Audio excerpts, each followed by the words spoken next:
E aí, pessoal, tudo bom? Tô de volta e a gente tá no 23º dia, falando de uma vida com propósito. Olha que maravilha! Uma vida com propósito, são 40 dias de propósito, 23º dia, e a gente fala como crescer. Como crescer? Como assim?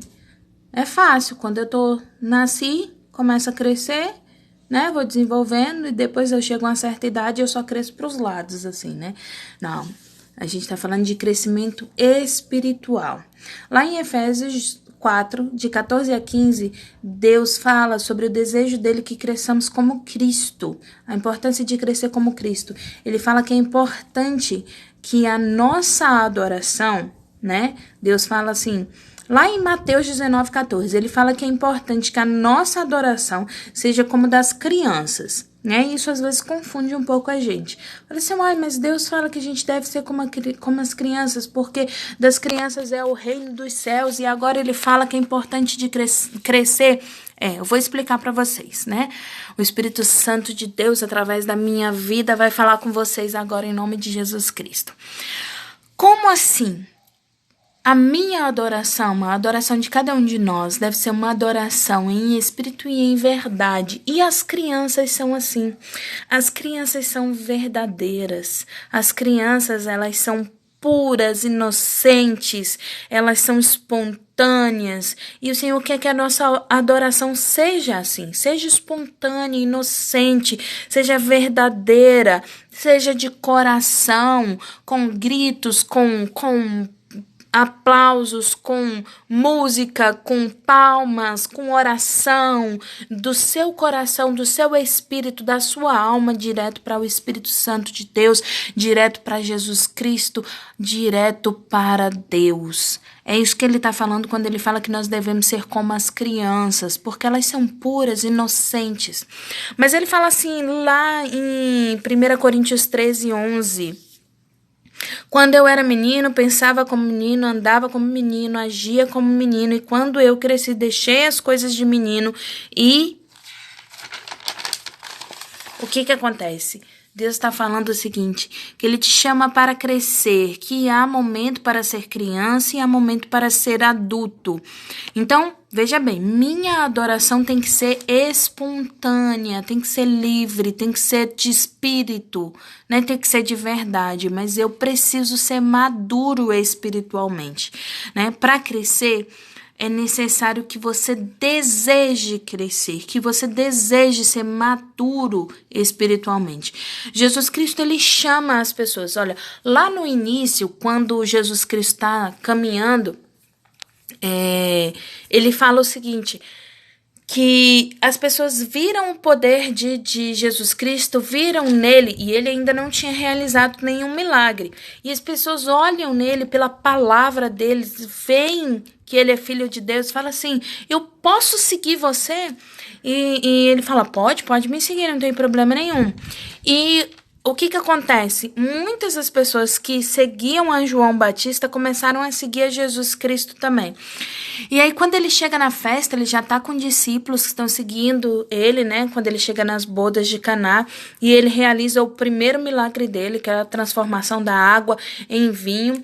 Ele ainda não tinha chamado discípulos nenhum, mas ele já tinha pessoas que estavam acompanhando eles, que era discípulo dele. E aí ele vai caminhando e ele encontra Pedro, Tiago e João, e aí ele fala para eles voltarem para pescar, e ele faz aquele milagre da pesca maravilhosa, e aí Pedro, Tiago e João, ele chama, olha, venham que eu vou fazer de vocês pescadores de homens, e eles acompanham. Então, o que acontece? Deus, né, Jesus Cristo, ele nos chama, a palavra de Deus diz que muitos são chamados, mas poucos escolhidos, porque Deus está chamando a gente, mas a decisão, se eu quero ir ou se eu não quero ir, é nossa. Então, primeiro eu tenho que decidir se eu quero ou não amadurecer, se eu quero ou não crescer na presença do Senhor. Nós nos tornamos aquilo que nós nos comprometemos a nos tornar, em tudo que a gente faz, né? E nem sempre nós estamos verdadeiramente comprometidos com os nossos propósitos. E aí o que acontece? Nós abandonamos os nossos propósitos no meio do caminho, porque nós deixamos de ter foco no que verdadeiramente nós desejamos. A gente vê isso com Judas, né? Judas, ele se desviou do caminho dele por moedas, entregando a Jesus. Mas o propósito de Jesus era ser entregue mesmo, né? Então, ele foi morto e reviveu, né? Ressuscitou, porque havia propósito nisso. Mas Judas se desviou do propósito dele quando entregou a Jesus. Pedro negou a Jesus e voltou a pescar. Então, o que acontece? Ele se desvia do propósito dele, o Senhor o chama para ser pescador de homens e ele volta a pescar peixes e nega Jesus 3 vezes. O homem rico fala, Senhor, o que eu faço, né, para seguir o Senhor, eu amo a Deus sobre todas as coisas, eu ajudo os pobres, eu faço isso, eu faço aquilo. O Senhor fala assim, olha, é importante então que você largue tudo e me siga. E aí ele vai embora de cabeça baixa e não volta mais. Então ele não consegue seguir a Cristo porque ele não está verdadeiramente comprometido com esse propósito de seguir a Cristo. E aí o que acontece? A gente vê que assim, não é fácil tomar decisões. Desculpa, eu vou dizer uma coisa bem clara para vocês. É fácil sim tomar decisões, não é difícil tomar decisões, tá? O problema é o seguinte, o que é difícil, na verdade, é a gente continuar sendo o que a gente quer verdadeiramente ser. Como assim? É assim, é mais fácil o nosso cérebro, ele é muito inteligente, muito inteligente e muito preguiçoso. Muito preguiçoso. Então é mais fácil você fazer algo que você conhece. Na verdade, dá o mesmo trabalho você ser medíocre, você tomar uma decisão medíocre, do que você mudar a sua decisão, transformar a sua vida e fazer o que você verdadeiramente quer fazer. Por que dá o mesmo trabalho, Cláudia?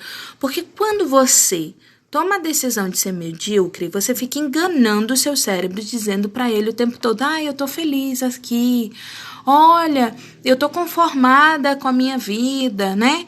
E você tem que fazer alguma coisa de qualquer forma.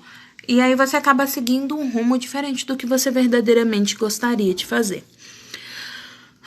Fazer o que você gostaria de fazer também dá trabalho, porque você tem que convencer o seu cérebro que você é capaz de fazer aquilo e que você verdadeiramente quer fazer aquilo, ok?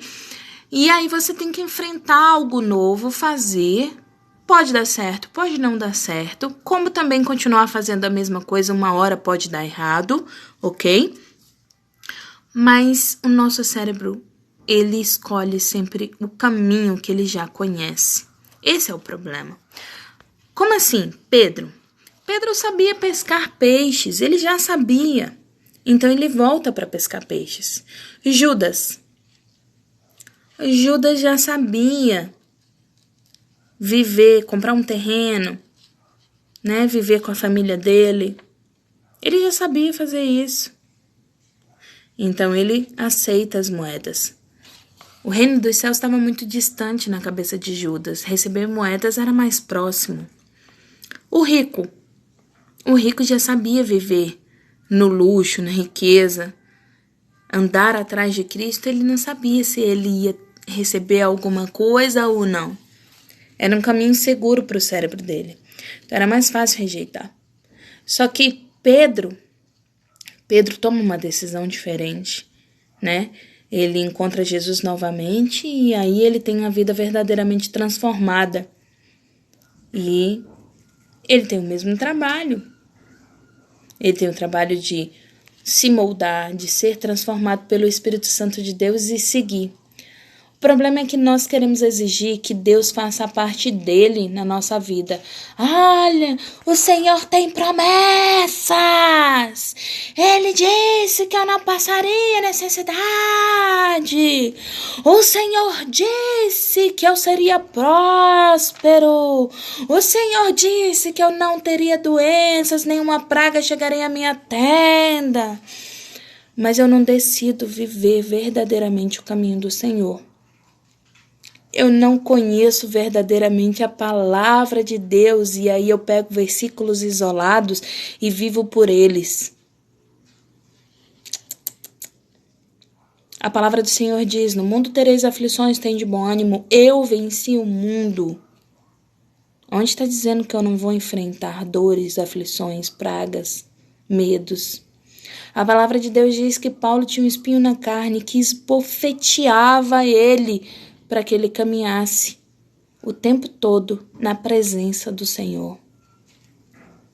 A palavra de Deus diz que Moisés não entrou em Canaã e ele implorou para entrar.